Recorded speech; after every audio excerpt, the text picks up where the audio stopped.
Day 5 of NSS camp. ಇವತ್ತು ನಾವು art of ಲಿವಿಂಗಿಗೆ ಹೋಗ್ಬೇಕಂತ ಎಲ್ಲ ರೆಡಿಯಾಗಿ ಹೋಗ್ತಾ ಇದ್ವಿ ನಮ್ಮ ಕಾಲೇಜ್ ಬಸ್ಸಲ್ಲಿ. ಸೊ ನಾವಲ್ಲಿ ಹೋಗೋವಾಗ ಸಖತ್ತಾಗಿ ವೈಬಿಂಗ್ ಮಾಡಿಕೊಂಡು ಸಾಂಗ್ಸ್ ಹಾಕ್ಕೊಂಡು ಸಖತ್ತಾಗಿ ಎಂಜಾಯ್ ಮಾಡ್ಕೊಂಡು ಹೋಗ್ತಾ ಇದ್ವಿ. ಅಲ್ಲಿಗೆ ಹೋದ್ಮೇಲೆ ಗೊತ್ತಾಗಿದ್ದು ಅದು ತುಂಬ ಮ್ಯಾಸಿವ್ ಆಗಿದೆ, ದೊಡ್ಡದಿದೆ ಅಂತ. ನಾನು ಫಸ್ಟ್ ಟೈಮ್ ನೋಡ್ತಾ ಇದ್ದಿದ್ದು, ಅದಕ್ಕೆ ಒಂದು ಸ್ವಲ್ಪ ಲೈಕ್ ಡಿಫ್ರೆಂಟ್ ವೈಬ್ಸ್ ಎಲ್ಲ ಬರ್ತಾಯಿತ್ತು. ನೆಕ್ಸ್ಟು ನಾವು ಗೋಶಾಲೆಗೆ ಹೋಗಿದ್ದು. ಸೊ ಗೋಶಾಲೆಯಲ್ಲಿ ನಮಗೆ ಡಿಫ್ರೆಂಟ್ ಕೌಸ್ಗಳು ಮತ್ತು ಅದರಿಂದ ಬರೋವಂಥ ಬೆನಿಫಿಟ್ಸ್ ಎಲ್ಲ ಹೇಳ್ತಾಯಿದ್ರು. ಹಾಗೆ ನಾವೆಲ್ಲ ಅದು ನೋಡ್ಕೊಂಡಾದ್ಮೇಲೆ ನೆಕ್ಸ್ಟು ನಮಗೊಂದು ಸ್ಕೂಲ್ ಲೈಕ್ ಪಾಠಶಾಲೆಗೆ ಕರ್ಕೊಂಡೋಗಿದ್ರು. ಅಲ್ಲಿ ವಿಡಿಯೋ ಮಾಡೋಂಗಿಲ್ಲ ಅಂತಂದ್ಬಿಟ್ಟು ಮಾಡಿಲ್ಲ. ಇದಾಗಿತ್ತು ಆ ಟವರ್, ಮೆಡಿಟೇಷನ್ ಟವರ್ ಆಗಿತ್ತು. ನೆಕ್ಸ್ಟು ನಾವು ಊಟ ಮಾಡೋಣ ಅಂತ ಹೋಗೋವಾಗ ಅಲ್ಲಿ ಡಿಫ್ರೆಂಟ್ ಆಗಿರೋ ಪೇಂಟಿಂಗ್ಸ್ ಎಲ್ಲ ನೋಡ್ಕೊಂಡು ಹೋದ್ವಿ.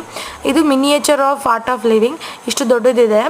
ಇದನ್ನು ನೋಡಿಕೊಂಡು ನೆಕ್ಸ್ಟ್ ನಾವು ಊಟ ಮಾಡಿಕೊಂಡು ಸಾತ್ವಿಕ ಆಹಾರ ಆಗಿತ್ತು.